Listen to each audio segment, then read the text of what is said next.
جملے پہ جانا ہے. علی ران محترم قبلہ علامہ اظہر حسن زینی صاحب کا جملہ مجھے یاد آ رہا ہے، اس موقع پر ہدیہ کرنا چاہتا ہوں. علامہ اظہر حسن زینی صاحب کہتے تھے کہ جن کی نمازیں قبول نہیں ہونی وہ بہت پڑھ رہے ہیں، جن کی قبول ہونی ہے وہ سستی کرنا پڑھتے نہیں. علی ران محترم اللہ رب العزت نے قرآن مجید میں کہا کہ ہر کسی کی نماز قبول نہیں ہوتی. ویل للمصلین، نمازیوں کے لیے بھی ویل ہے، جہنم ہے. تو نمازیوں کو تو جنت جانا چاہیے. اللہ کہہ رہا ہے ویل للمصلین، ویل ہے نمازیں پڑھنے والوں کے لیے جو اپنی نمازوں سے غافل رہتے ہیں. پڑھتے بھی ہیں غافل بھی رہتے ہیں، پڑھ بھی رہے ہیں پھر بھی اللہ کہہ رہا ہے غافل ہیں، سجدے کر بھی رہے ہیں پھر بھی اللہ کہہ رہا ہے غافل ہیں. اللہ کہتا ہے وہ جو نمازیں پڑھتے بھی ہیں مگر نماز کی روح سے غافل ہیں، عبادت کی روح سے غافل ہیں. اللہ ایسے بندوں کی نمازیں منہ پہ مار دے گا، قبول نہیں کرے گا. علامہ اظہر حسن زینی صاحب کہتے ہیں میں نے قرآن مجید کی آیت پڑھی، میں نے کہا جب اللہ نے کہہ ہی دیا ہے کہ منہ پہ مار دے گا تو اللہ مذاق نہیں کرتا، اللہ جھوٹ نہیں بولتا، اللہ جو بولتا ہے وہ سچ ہوتا ہے. یقیناً کچھ ایسے تو ہوں گے جن کی نمازیں منہ پہ ماری جاتی ہوں گی. وہ کہتے ہیں میں نے جیسے ہی آیت پڑھی میں تحقیق کرنے نکلا، ذرا دیکھو تو صحیح وہ کون سے نمازی ہیں جن کی نمازیں اللہ منہ پہ مار دیتا ہے. توجہ کرے گا مجمع تو جو داد ہوگی علامہ ہی کے حصے میں جائے گی. وہ کون سے لوگ ہیں جن کی نمازیں اللہ منہ پہ مار دیتا ہے؟ کہنے لگے پہلی ہی مسجد میں داخل ہوا تھا، دیکھا کہ مولانا نماز پڑھا رہے تھے، مجمع نماز پڑھ رہا تھا. جیسے ہی نماز تمام ہوئی اللہ نے اتنی زور سے نماز منہ پہ ماری، کبھی منہ ادھر گیا کبھی منہ ادھر گیا.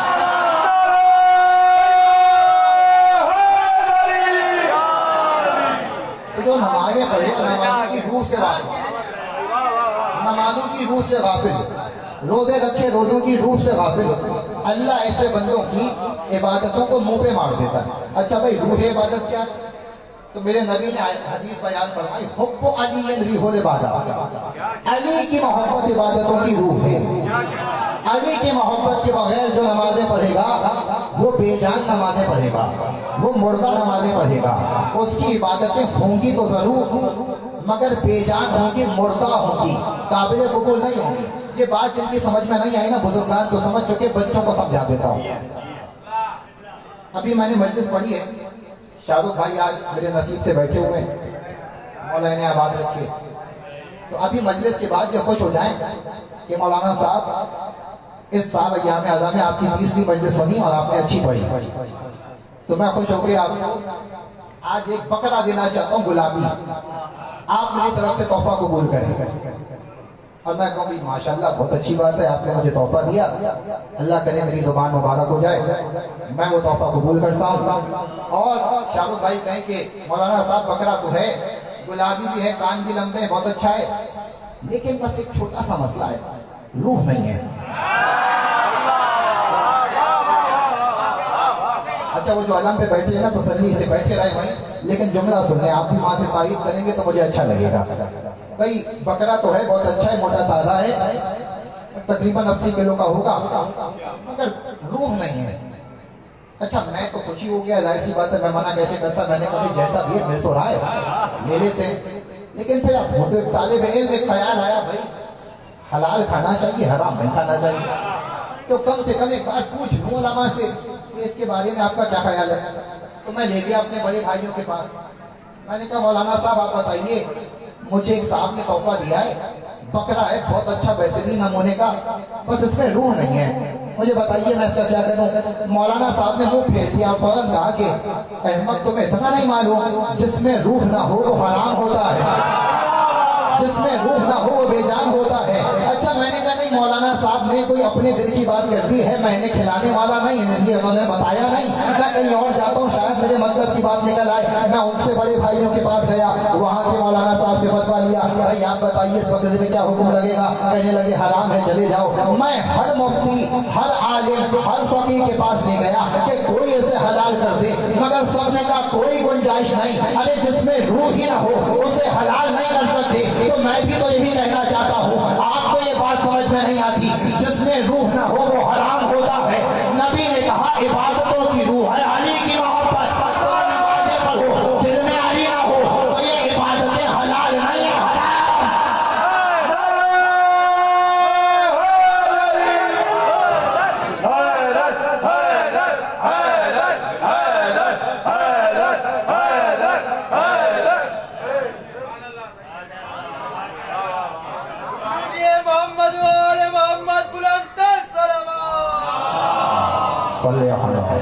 محمد وآل محمد وعجل فرجهم.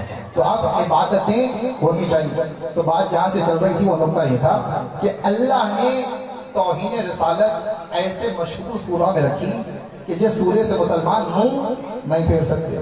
کون سا سورہ؟ سورہ جمعہ.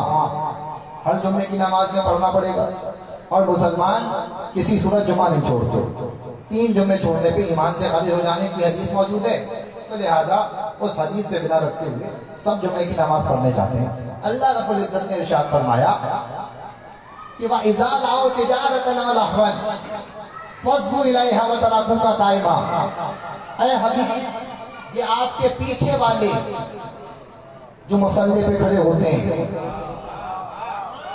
اِذَا رَأَوْا تِجَارَةً أَوْ لَهْوًا فَضُّوا إِلَيْهَا، جب کھیل کود دیکھتے ہیں، جب کوئی تجارتی قافلہ دیکھتے ہیں تو اسی کی طرف دوڑ جاتے ہیں. وَتَرَكُوكَ قَائِمًا، آپ کو اکیلا چھوڑ دیتے ہیں. عزیزان محترم، دنیا ہم سے لڑتی ہے کہ آپ جنگوں سے بھاگنے والوں کی باتیں کرتے ہیں، ہمیں اچھا نہیں لگتا. اللہ ہر نماز میں تمہیں مسجد سے بھاگنے والوں کی باتیں کرواتا ہے. اللہ یہ تمہیں بھلانے نہیں دینا چاہتا کہ سب نبی کے ساتھ رہنے والے نہیں تھے، کچھ نبی کو چھوڑ کے جانے والے بھی تھے. پھر وہ چاہے مسجد ہو یا میدان ہو، جو ٹکنے والے تھے وہ ٹکے رہتے تھے، جو بھاگنے والے تھے وہ ٹکتے نہیں تھے.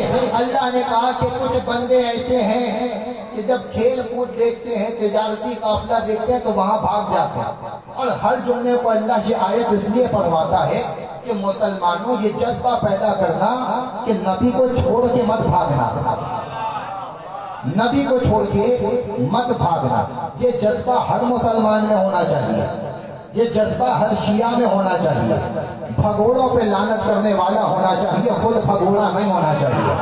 تاکہ مسلوں سے بھاگنے والے وہ ہیں، تم مت بننا.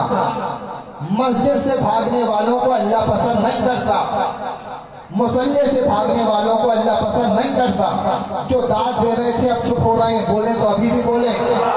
مسلح سے بھاگنے والوں کو اللہ پسند نہیں کرتا، اور جمعے سے بھاگنے والوں کو تو بالکل پسند نہیں کرتا. اللہ نے کہا ہے حبیب یہ کھیل کود دیکھتے ہیں تو چلے جاتے ہیں، آپ کو مسلح پہ اکیلا چھوڑ دیتے ہیں. عزیزان محترم، دنیا ہم سے کہتی ہے کہ جنہیں ہم رشد و ہدایت کا مینارہ مانتے ہیں، آپ انہیں رشد و ہدایت کا مینارہ کیوں نہیں مانتے؟ عزیزان محترم، ہمارے پاس چھوٹی سی دلیل ہے، اور وہ یہ ہے کہ وہ حضرات وہ ہیں کہ جنہوں نے جمعے کی نماز میں نبی کو اللہ کے سامنے اکیلا چھوڑا تھا. اگر کل کو محشر میں نبی نے انہیں اللہ کے سامنے اکیلا